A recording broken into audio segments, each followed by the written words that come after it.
एक गांव में एक बुजुर्ग व्यक्ति की मिठाई की दुकान थी। उस व्यापारी को 2 बच्चे थे।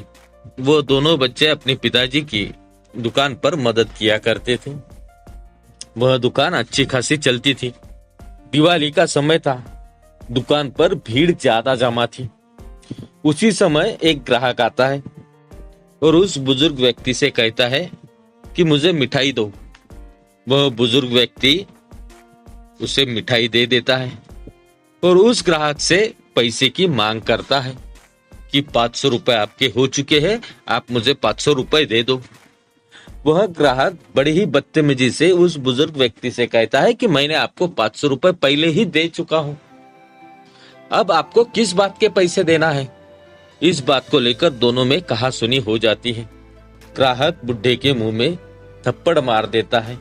फिर वहां पर जमे हुए लोग दोनों के बीच में पड़ते हैं और दोनों का मामला सुलझाकर दोनों को अपनी अपनी जगह पर भेज देते हैं। वह दोनों बच्चे बुजुर्ग व्यक्ति के यह सब देख रहे होते हैं। वह आने वाले गिराई करना शुरू कर देते हैं। इसी तरह शाम हो जाती है, दुकान बंद करने का वक्त आ जाता है। तब वह बुजुर्ग व्यक्ति बोलता है कि बच्चों, तुम अब घर पर चले जाओ, मुझे थोड़ी देर होगी घर पर आने को।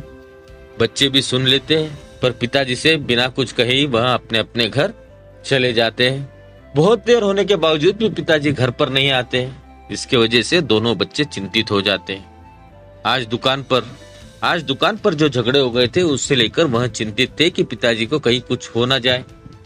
इसीलिए वह अपने पिता को देखने के लिए बाहर निकलते हैं। तो उतने में उनके बुजुर्ग पिताजी उन्हें आते हुए नजर पड़ते हैं। वह अपने पिताजी से पूछते हैं कि पिताजी, आप कहाँ गए थे।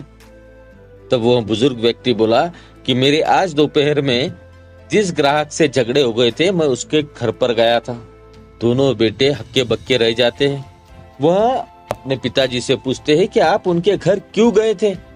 तब वह बुजुर्ग व्यक्ति उनसे कहता है कि आज मैं तुम्हें बताता हूँ कि व्यापार किसे कहते हैं, व्यापार कैसे किया जाता है। दोनों बेटे एक मेघ की मुंह की तरफ ताकते रहते हैं। दोपहर में जो होना था वो हो गया। मैं उसके घर पर गया। मैंने उससे बोला कि सर, मेरी गलती थी। जब मैंने हिसाब मिलाया तो हिसाब में 500 रुपए ज्यादा निकले। फिर मैंने उसे मेरे तरफ से और एक मिठाई का पैकेट दिया और मैं वापस आ गया। एक बेटा उसमें से बोला, एक तो उसने मिठाई के पैसे भी नहीं दिए और आप उससे घर जाकर माफी मांग कर आ रहे हो।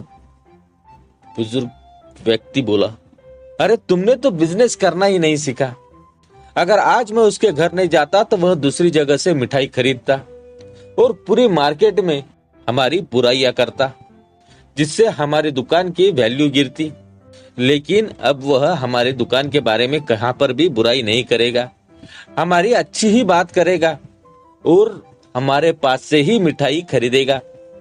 फिर एक बेटा बोला, हमारा जो नुकसान हुआ उसका क्या। बुजुर्ग व्यक्ति बड़े प्यार से बोला, उसको जो करना था उसने किया, लेकिन जब वो हमारे पास से हर बार आएगा तब मैं उसे धीरे धीरे कर कर पैसे निकाल लूंगा। इतना तो तय है कि वो अब हमारे ही दुकान पर आएगा। इसे कहते हैं व्यापारी सोच। इस कहानी से हमें क्या सीखना चाहिए? यह कि हमारी सोच को हमेशा सकारात्मक रखना चाहिए। हमारे गुस्से पर हमें काबू रखना चाहिए। जिस तरह उस बुजुर्ग व्यक्ति ने इतना बुरा होने के बाद में भी एक सकारात्मक विचार रखा, उसी तरह हमें भी हमारे हर परिस्थिति में सकारात्मक नजरिया रखना चाहिए।